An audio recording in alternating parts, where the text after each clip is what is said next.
Bismillahirrahmanirrahim. Assalamualaikum warahmatullahi wabarakatuh. Perkenalkan, saya Andi Muhammad Yusuf dari UPT SMA Negeri 9 Makassar, calon guru penggerak Angkatan 10 Kota Makassar. Pada kesempatan kali ini, saya akan memaparkan terkait dengan demonstrasi kontekstual modul 1.4 budaya positif dengan tema penerapan segitiga restitusi. Namun sebelum itu, saya akan membahas sedikit materi terkait dengan segitiga restitusi. Segitiga restitusi adalah suatu proses penanganan masalah yang berpihak pada murid, anak dengan menggunakan 3 tahapan, yaitu menstabilkan identitas, memvalidasi tindakan yang salah, dan menanyakan keyakinan sehingga memunculkan motivasi intrinsik secara mandiri dan bertanggung jawab. Pada gambar di samping kita bisa melihat 3 tahapan segitiga restitusi yang saling terhubung. Tahap pertama, menstabilkan identitas. Pada bagian ini bertujuan untuk mengubah identitas anak dari orang yang gagal karena melakukan kesalahan menjadi orang yang sukses. Tentu, sebagai pendidik, kita harus memahami bahwa anak yang melanggar peraturan karena sedang mencari perhatian adalah anak yang sedang mengalami kegagalan. Dia mencoba untuk memenuhi kebutuhan dasarnya, namun ada benturan. Jadi, kesalahan atau kegagalan yang dialami murid atau anak adalah bagian dari proses pembelajaran. Tahap yang kedua adalah validasi tindakan yang salah. Pada bagian ini bertujuan untuk mengenali dan memahami kebutuhan dasar manusia, sehingga seorang pendidik dapat berpedoman pada prinsip bahwa setiap tindakan dan perilaku yang dilakukan oleh murid atau anak berdasar untuk memenuhi suatu kebutuhan dasar manusia yang tidak terpenuhi. Oleh karena itu, pada tahap ini pula pendidik harus memahami teori kontrol secara menyeluruh sehingga pada tahap ini dapat mengubah pandangan dari teori stimulus respon ke proaktif. Tahapan yang ketiga adalah menanyakan keyakinan. Pada bagian ini, anak akan siap untuk dihubungkan dengan nilai-nilai yang dia percaya dan berpindah menjadi orang yang dia inginkan. Pada tahap ini, seorang pendidik akan memberikan pertanyaan-pertanyaan bermakna terkait keyakinan yang telah disepakati maupun yang diyakini oleh murid atau anak sehingga mampu menumbuhkan motivasi intrinsik pada murid atau anak. Kasus pertama, Najwa 2 bulan terakhir selalu terlambat datang ke sekolah. Selama 2 bulan tersebut, ia selalu mendapat perhatian dari rekan guru dan teman-teman karena sebelumnya tidak pernah datang terlambat.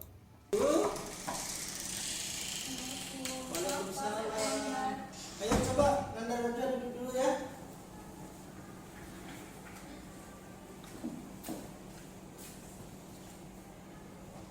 Kenapa Nanda Najwa terlambat lagi? Nah? Oke Nanda, jadi terlambat memang hal yang wajar. Bapak juga dulu waktu sekolah pernah juga terlambat. Nah, lalu apa yang menyebabkan Ananda terlambat? Jadi beberapa pekan yang lalu saya dan sekeluarga pindah rumah Kak. Jadi jarak antara rumah dan sekolah itu semakin jauh. Jadi sekarang saya masih berusaha untuk mempelajari untuk perjalanan dan waktu keberangkatan saya. Tetapi saya masih selalu saja terlambat. Baik, ya. Jadi biasanya Nanda berangkat jam berapa? Saya berangkat jam 7 Pak. Dulu saya berangkat jam 7 itu tidak terlambat. Ya, wajar lah kalau tidak terlambat karena dulu kan jarak rumahnya dengan yang sekarang kan beda. Mungkin yang sekarang yang dulu itu dekat, sekarang sedangkan yang sekarang itu agak jauh.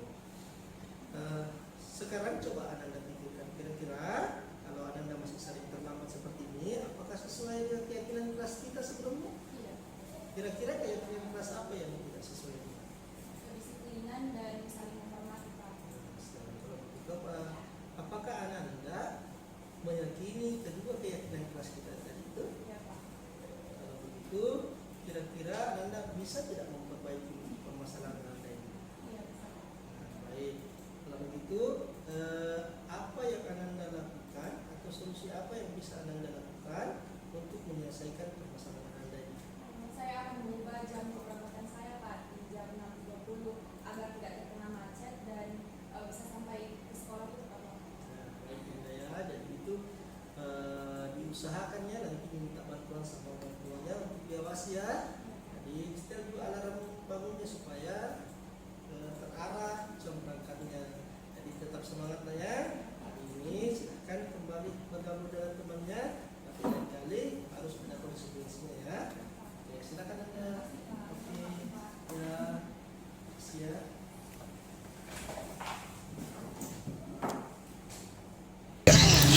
Assalamualaikum warahmatullahi wabarakatuh. Perkenalkan saya Andina Joiza Lailanjani dari kelas 11-6 SMA Negeri 9 Makassar.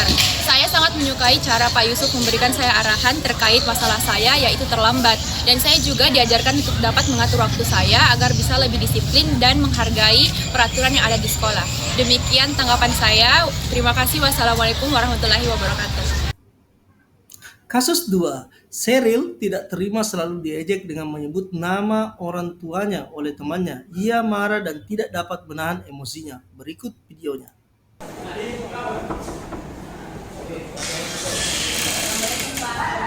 Waalaikumsalam. Masuk, masuk.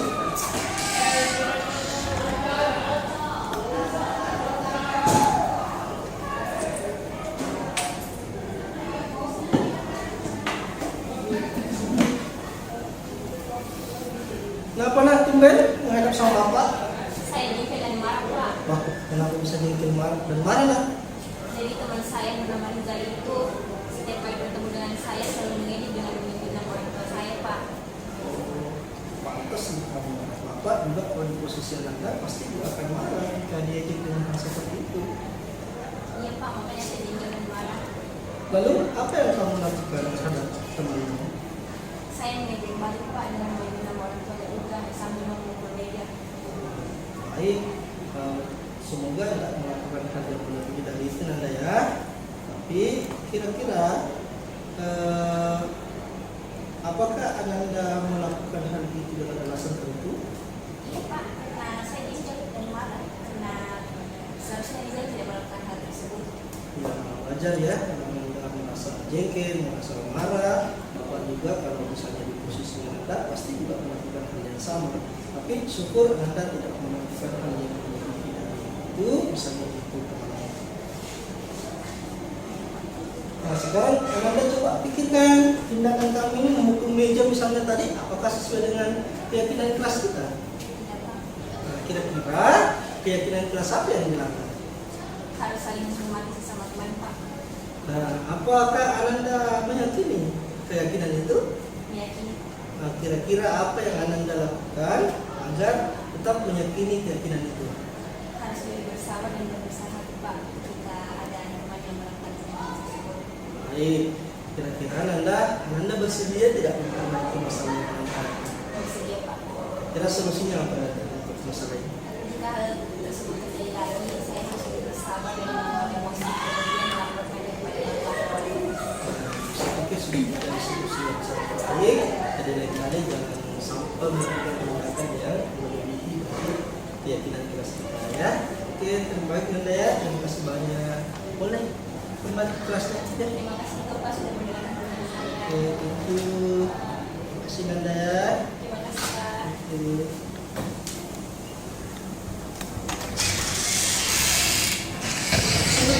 Assalamualaikum warahmatullahi wabarakatuh. Perkenalkan, nama saya Nena Sheryl dari kelas 11-9 dari SMA Negeri 9 Makassar.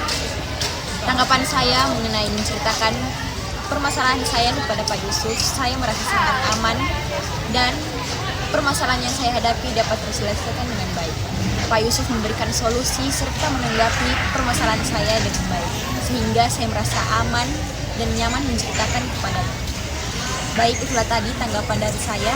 Lebih kurangnya mohon dimaafkan. Wassalamualaikum warahmatullahi wabarakatuh. Nah, demikianlah tadi dua kasus yang saya tangani. Yang pertama terkait dengan keterlambatan, yang kedua yaitu masalah menyebut nama orang tua.